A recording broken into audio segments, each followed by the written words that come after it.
അങ്ങനെ ആ വിലക്കിയ സഭാ സമൂഹം ഞാൻ മുമ്പ് പറഞ്ഞ സമുദായ സഭകളെ പോലെ ഇന്ന് മൂല്യച്യുതി സംഭവിച്ച് കുറഞ്ഞുകൊണ്ടിരിക്കുന്നു. പക്ഷേ പെന്തക്കോസ്ത് മുന്നേറ്റം ഇന്നും ദൈവത്തിന്റെ കൃപയാൽ മാത്രം പരിശുദ്ധാത്മാവിന്റെ സഹായത്തോടെ ഈ ലോകത്തിൽ മുന്നേറിക്കൊണ്ടിരിക്കുന്നു. ഇത് ദൈവത്താൽ ഉള്ളത്, ഇത് മനുഷ്യനാൽ തകർക്കുവാൻ സാധിക്കുകയില്ല.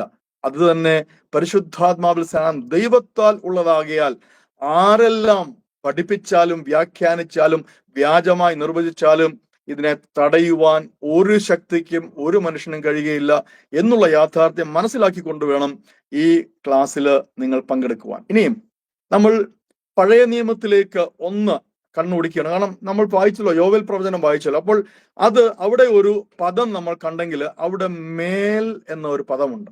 നമ്മൾ വായിച്ച ആധാര വാക്യ ഭാഗത്തും മേൽ എന്ന ഒരു പദമുണ്ട്. അപ്പോൾ ആ മേൽ എന്ന പദത്തെ ഒന്ന് നമ്മൾ സ്പർശിച്ചു പോവുകയാണെങ്കിൽ പഴയ നിയമത്തിലേക്ക് വരുമ്പോൾ നമുക്ക് അതുമായി ബന്ധപ്പെട്ട ചില കാര്യങ്ങൾ കാണുവാൻ സാധിക്കും. ഞാൻ പറഞ്ഞല്ലോ, തുടക്കത്തിൽ നമ്മൾ ഗ്രഹിക്കുന്നത് പരിശുദ്ധാത്മാവിൽ സ്നാനം എന്തല്ല എന്നുള്ളതാണ്. നമുക്കറിയാം, പരിശുദ്ധാത്മാവിൽ സ്നാനം പ്രസംഗിക്കപ്പെട്ടതും ഉപദേശിക്കപ്പെട്ടതും സുവിശേഷങ്ങളിലൂടെയാണ്. എന്ന് വെച്ചാൽ പുതിയ നിയമത്തിലാണ് പരിശുദ്ധാത്മാവിൽ സ്നാനം എന്നുള്ളതായ ആ ഉപദേശം വരുന്നത് പുതിയ നിയമത്തിലാണ്. എന്നാൽ പഴയ നിയമത്തിലും ഇതിനോട് അനുബന്ധമായ പല വേദഭാഗങ്ങളുണ്ട്. നമ്മൾ വരും ദിവസങ്ങളിൽ അതൊക്കെ സ്പർശിച്ച് മുന്നോട്ട് പോകും. അപ്പോൾ ഈ യോവേൽ പ്രവചനത്തിൽ ഒരു കാര്യം പറഞ്ഞിരിക്കുന്നത് നമ്മൾ ശ്രദ്ധിച്ചു. ഒന്ന്, ദൈവാത്മാവ് മനുഷ്യന്റെ മേൽ വരുന്നത്. രണ്ട്, അങ്ങനെ വരുമ്പോൾ അവരെന്ത് ചെയ്യും? അവർ പ്രവചിക്കും. അപ്പോൾ പരിശുദ്ധാത്മാവ് ഒരുവന്റെ മേൽ വരുമ്പോൾ പ്രവചിക്കും. ഇതോടൊപ്പം ഞാൻ ഒരു കാര്യം ആദ്യമേ പറയട്ടെ. നമ്മൾ പഠിച്ചു വരുമ്പോൾ അതിലുള്ളൊരു വിഷയമാണ് പരിശുദ്ധാത്മാവിൽ സ്നാനത്തിന് എന്തെങ്കിലും അടയാളങ്ങൾ ഉണ്ടോ? അത് ആ അടയാളങ്ങൾ ഉണ്ടായിരിക്കേണ്ടത് ഒരു നിർബന്ധമാണോ? ഈ വിഷയങ്ങളൊക്കെ നമ്മൾ പിന്നീട് അതിൽ ആഴത്തിൽ പഠിക്കും. കാരണം ഇതുമായി ബന്ധപ്പെട്ട അത് പരിശുദ്ധാത്മാവിൽ സ്നാനം എന്താണ് എന്ന് പഠിച്ചതിന് ശേഷം പഠിക്കുകയും മനസ്സിലാക്കുകയും ചെയ്യേണ്ട കാര്യങ്ങളാണ് ഇതുമായി ബന്ധപ്പെട്ട അടയാളങ്ങൾ. പക്ഷെ ഇവിടെ യോവേൽ പ്രവചനത്തിൽ പറയുന്നു, ദൈവത്തിന്റെ ആത്മാവ് മനുഷ്യരുടെ മേൽ പകരപ്പെട്ട് കഴിയുമ്പോൾ അവർ പ്രവചിക്കുമെന്ന്. അപ്പോൾ ഇതുമായി വളരെ ബന്ധപ്പെട്ട കാര്യങ്ങൾ നമുക്ക് പഴയ നിയമത്തിൽ കാണുവാൻ സാധിക്കും. അതിൽ ഏറ്റവും പ്രാമുഖ്യമുള്ളത് സംഖ്യാപുസ്തകത്തിലാണ്. സംഖ്യാപുസ്തകത്തിൽ 11-ാം അധ്യായം നമുക്കൊന്ന് തുറക്കാം.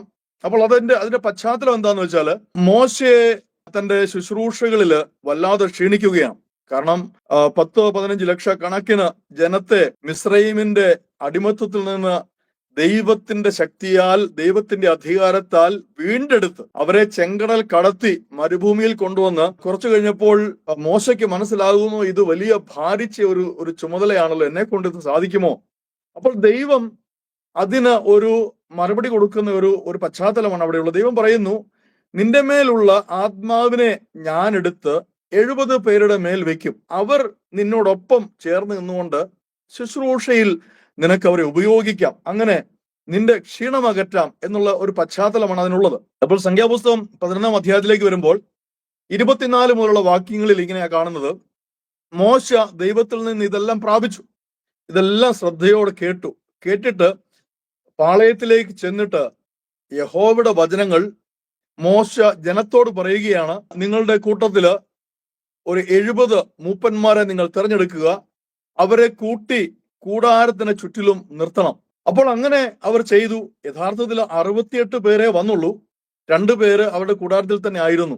ഞാൻ മുമ്പേ പറഞ്ഞതുപോലെ ഈ പരിശുദ്ധാത്മാവിൽ സ്നാനം എന്ന് പറയുമ്പോഴും അതിനെ വിമർശിക്കുകയും പരിഹസിക്കുകയും ചെയ്യുന്നവർ ഇന്നും ഉണ്ട്, പഴയ നിയമത്തിൽ ഉണ്ടായിരുന്നു. ഒരു പക്ഷേ അങ്ങനെ അതിൽപ്പെട്ടവരായിരിക്കാം. അത് ഞാൻ വേദപുസ്തകം പറയുന്നത് അങ്ങനെയാണെന്ന് കേട്ടോ. പക്ഷെ നമ്മൾ വായിക്കുമ്പോൾ മനസ്സിലാകും, അങ്ങനെയുള്ള 2 പേരാണ്, 2 മൂപ്പന്മാരാണ്. അവര് വന്നില്ല, അവരനുസരിച്ചില്ല, അവർ മോശയെ അനുസരിച്ചില്ല, ജനതയെ അനുസരിച്ചില്ല. അവരുടെ കൂടാരത്തിൽ തന്നെ ആയിരുന്നു. ഒരു പക്ഷേ അവർ രോഗത്തിലായിരിക്കാം, നമുക്കറിയില്ല, രോഗക്കിടക്കയിലായിരിക്കാം. അങ്ങനെ നമുക്ക് ചിന്തിക്കാം. നമ്മളതിനെ നെഗറ്റീവായിട്ട് എടുക്കണം, നമുക്ക് അതിനെ പോസിറ്റീവായിട്ട് തന്നെ എടുക്കാം. യഹോവ ഒരു മേഘത്തിൽ ഇറങ്ങി വന്ന് അവനോട് പറയുകയാണ്, അവനോട് കാര്യങ്ങളൊക്കെ അരുളി ചെയ്യുന്നു മോശയോട്. എന്നിട്ട് മോശയുടെ മേലുള്ള ആത്മാവിൽ കുറെയെടുത്ത്. അപ്പോൾ മോശയുടെ മേൽ എന്താണുള്ളത്? ദൈവത്തിന്റെ ആത്മാവാണ്. നമുക്ക് പഴയ നിയമം പഠിക്കുമ്പോൾ ദൈവം പ്രത്യേക ഒരു നിയോഗത്തിനായി വിളിച്ച് വേർതിരിക്കുന്ന നേതാക്കന്മാർ, നമ്മൾ ഈ ഓൾഡ് ടെസ്റ്റമെന്റ് ലീഡർഷിപ്പ് എന്ന ഒരു സബ്ജക്റ്റ് ഉണ്ട്, ഒരു വിഷയമുണ്ട്.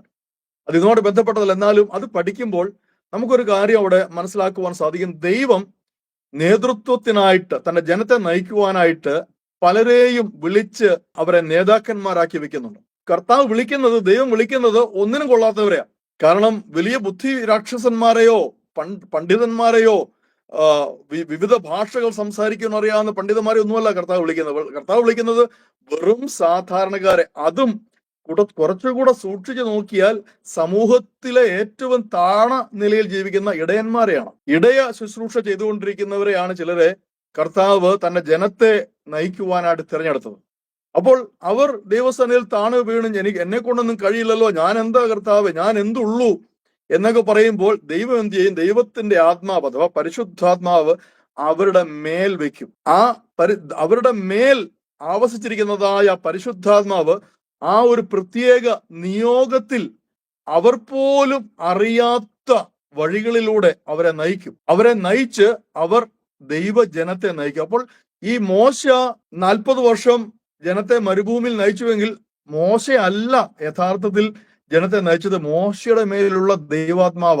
അത് നമുക്ക് പഴയ നിയമം പഠിക്കുമ്പോൾ മനസ്സിലാവും. അപ്പോൾ മോശയുടെ മേൽ ഇപ്പോഴുള്ള ആ ആത്മാവിൽ, അല്ലെ ആത്മശക്തിയിൽ, നമുക്ക് ഈ ആത്മാവെന്ന് പറയുമ്പോൾ നമുക്ക് മനസ്സിലാക്കാൻ പ്രയാസമാണ്. നമ്മളുടെ മാനുഷികമായ ബോധതലത്തിൽ ഉൾക്കൊള്ളുവാൻ കഴിയുന്നതല്ലത്. അതുകൊണ്ട് നമുക്ക് ആത്മശക്തി എന്ന് തന്നെ വെക്കാം.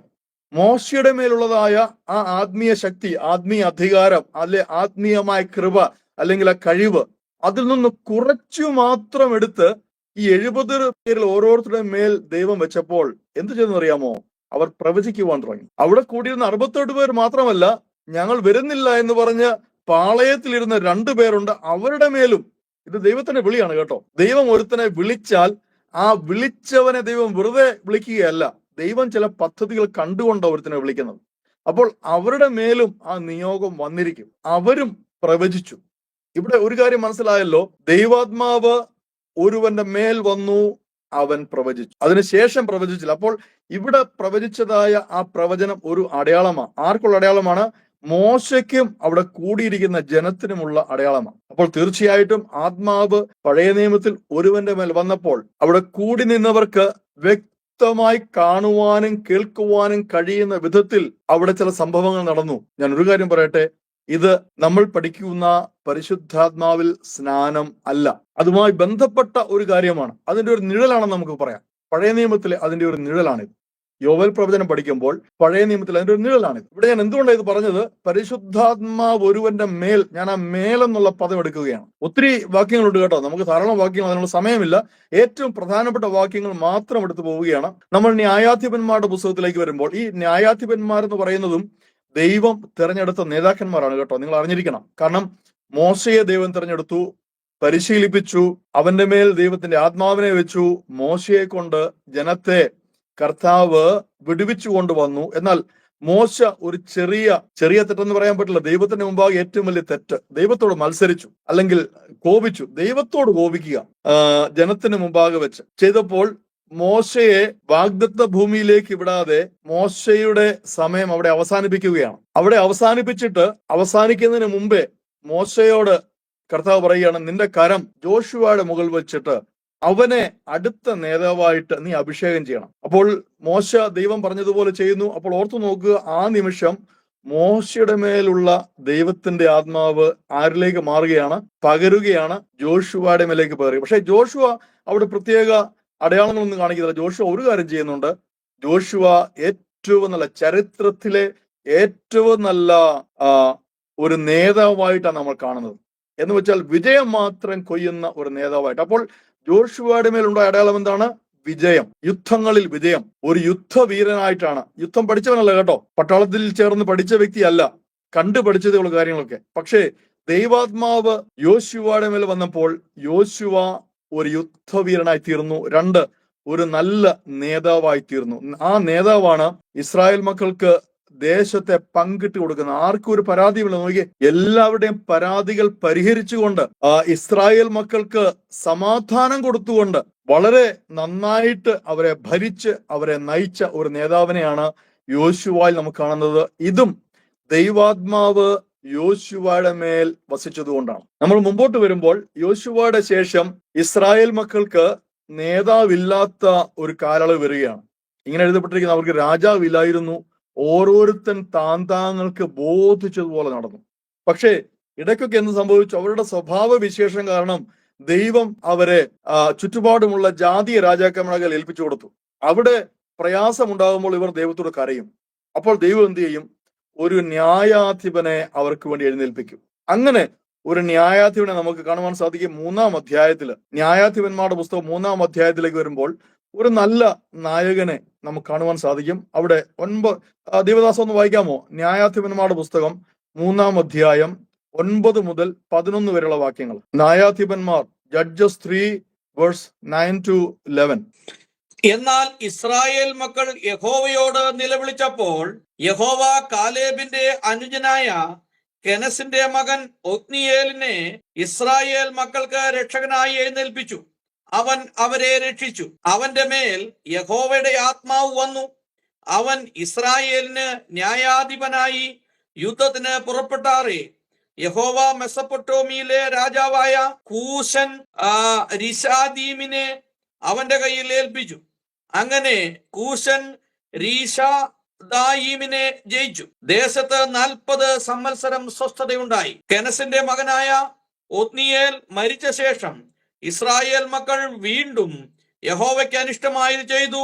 അവർ യഹോവയ്ക്ക് അനിഷ്ടമായത് ചെയ്തത് കൊണ്ട് യഹോവ മോവാബി രാജാവായ സ്തോത്രം. വായിച്ച് മുന്നോട്ട് വരുന്നത് ഇസ്രായേൽ മക്കളുടെ സ്വഭാവമാണ്. അവർ ഓരോ സമയം ദൈവത്തെ യഹോവയെ ഉപേക്ഷിച്ചതുകൊണ്ട് എന്നിട്ട് അവർ കഷ്ടത്തിലായി കഴിയുമ്പോൾ യഹോവയോട് നിലവിളിക്കും. ആ നിലവിളി ദൈവം കേട്ടിട്ട് സാധാരണക്കാരിൽ സാധാരണക്കാരായ ഒരു വ്യക്തിയെ യഹോവ എഴുന്നേൽപ്പിക്കുക. എന്നിട്ട് എന്താ ചെയ്യുന്നത്? യാതൊരു പരിശീലനമില്ല കേട്ടോ. ഒരു പരിശീലനമോ മുൻ പരിചയമോ ഒന്നുമില്ല. അവർ യുദ്ധവീരാളിയോ യുദ്ധവീരന്മാരോ ഒന്നുമല്ല. ദൈവം എന്താ ചെയ്യുന്നത്? ദൈവത്തിന്റെ ആത്മാവിനെ, പരിശുദ്ധാത്മാവിനെ അവരുടെ മേൽ അങ്ങ് വെക്കുകയാണ്. എന്നിട്ട് അവരെ ബലപ്പെടുത്തി ശക്തിപ്പെടുത്തി അവരെ ആൾ മാറിയവനെ പോലെ ആക്കിയിട്ട്, ഇവിടെ നോക്കിക്കേ, അവനൊരു യുദ്ധവീരനായി ഒരു രാജാവിനോട് റിശാത്തയീം എന്ന രാജാവിനെ, പ്രബലനായ രാജാവിനെ അവൻ ജയിക്കുകയാണ്. എങ്ങനെയാണ് ജയിക്കുന്നത്? ദൈവാത്മാവ് അവന്റെ മേൽ ഉള്ളത് കൊണ്ട്. അങ്ങനെയാണ് നമുക്ക് അവിടെ കാണുവാൻ സാധിക്കും. ഇനിയും നമുക്കെല്ലാം വളരെ പരിചയമുള്ള നമ്മൾ ന്യായാധിപന്മാരുടെ ഏകദേശം 12 ന്യായാധിപന്മാരുണ്ട്. അവരിലേക്ക് നമ്മൾ എല്ലാവരിലേക്കും പോകുന്നില്ല. നമ്മൾക്ക് ഏറ്റവും പ്രിയങ്കരനായ ഒരു ന്യായാധിപനുണ്ട്. ആരാണെന്ന് അറിയാമല്ലോ? സാംസൺ, ശിംശോൻ. അപ്പോൾ ശിംശോന്റെ കാര്യത്തിലേക്ക് നമ്മൾ വരുമ്പോൾ ഒരു സാധാരണ കുടുംബത്തില് ജനിച്ച ഒരു സാധാരണ മനുഷ്യനാണ് ശിംശോൻ. ഗിദെയോൻ അവിടെ നിൽക്കട്ടെ, ഗിദെയോനെ കുറിച്ച് നമുക്കറിയാമല്ലോ. ഇത് തന്നെ ഈ ഗിദെയോന്റെ കാര്യത്തിലും ഉണ്ട്. എന്നാൽ ശിംശോനെ കുറിച്ച് വരുമ്പോൾ വിശുദ്ധ വേദപുസ്തകം പഠിച്ചാൽ ഇത്രയും സമയം, ഇത്രയും പ്രാവശ്യം പരിശുദ്ധാത്മാവ് ഒരുവന്റെ മേൽ ഇറങ്ങി വേറൊരു മനുഷ്യനില്ല. ഇനിയും അവിടെ ഒരു ഉപദേശം കൂടെ നമുക്ക് കാണുവാൻ സാധിക്കും. പഴയ നിയമത്തില് പരിശുദ്ധാത്മാവ് ആരുടെയും മേൽ സദാ വസിച്ചിരുന്നില്ല എന്ന് നമ്മൾ പഠിക്കുന്നത് എവിടെ നിന്നാണ്? ഈ ശിംശോന്റെ കഥ നമ്മൾ പഠിക്കുമ്പോഴാണ്. ശിംശോന്റെ മേൽ ദൈവം അവനെ ഉപയോഗിക്കേണ്ട നിമിഷങ്ങളിലെല്ലാം അവന്റെ മേൽ ദൈവാത്മാവിനെ അയച്ചു. ഇനിയും ഞാൻ ഈ ശിംശോനെ കുറിച്ച് പറയുമ്പോൾ ഈ ബൈബിൾ ക്ലാസ് ആയതുകൊണ്ട് ഒരു കാര്യം പറഞ്ഞു വിടുകയാണ്. പലരും ശിംശോനെ വല്ലാതെ വിമർശിക്കും. ശിംശോനെ ആർക്കും ഇഷ്ടമല്ല. അവരെല്ലാം പറയുന്നത് ശിംശോന്റെ അത്രയും അനുസരണക്കേട് കാണിച്ച, ഈ യോന പോലും അത്രയും കാണിച്ചില്ലെന്നാ പറയുന്നത്. ദൈവത്തെ ഇതുപോലെ അനുസരിക്കാത്ത ഒരുത്തല്ല ഇവന്റെ ഒക്കെ മേലാണോ ഈ പരിശുദ്ധാത്മാവ് വരുന്നതെന്ന് ചോദിക്കുന്നത്. അപ്പോൾ ദൈവം എത്രക്കാരനായ ദൈവമാണെന്നാ ചിലർ ചോദിക്കുന്നത്. എന്നാൽ പ്രിയമുള്ളവരെ, നിങ്ങൾ 14-ാം അധ്യായം വായിക്കണം. 14-ാം അധ്യായത്തിൽ ഒരു കാര്യമുണ്ട്. ഇതെല്ലാം യഹോവയാൽ സംഭവിച്ചു എന്ന് വെച്ചാൽ ഈ നടക്കുന്നതൊക്കെ ദൈവത്തിന്റെ പദ്ധതിയാണ്. ദൈവത്തിന്റെ പദ്ധതിക്ക് വേണ്ടി ദൈവം ഒരുത്തനെ തിരഞ്ഞെടുക്കുകയാണ്.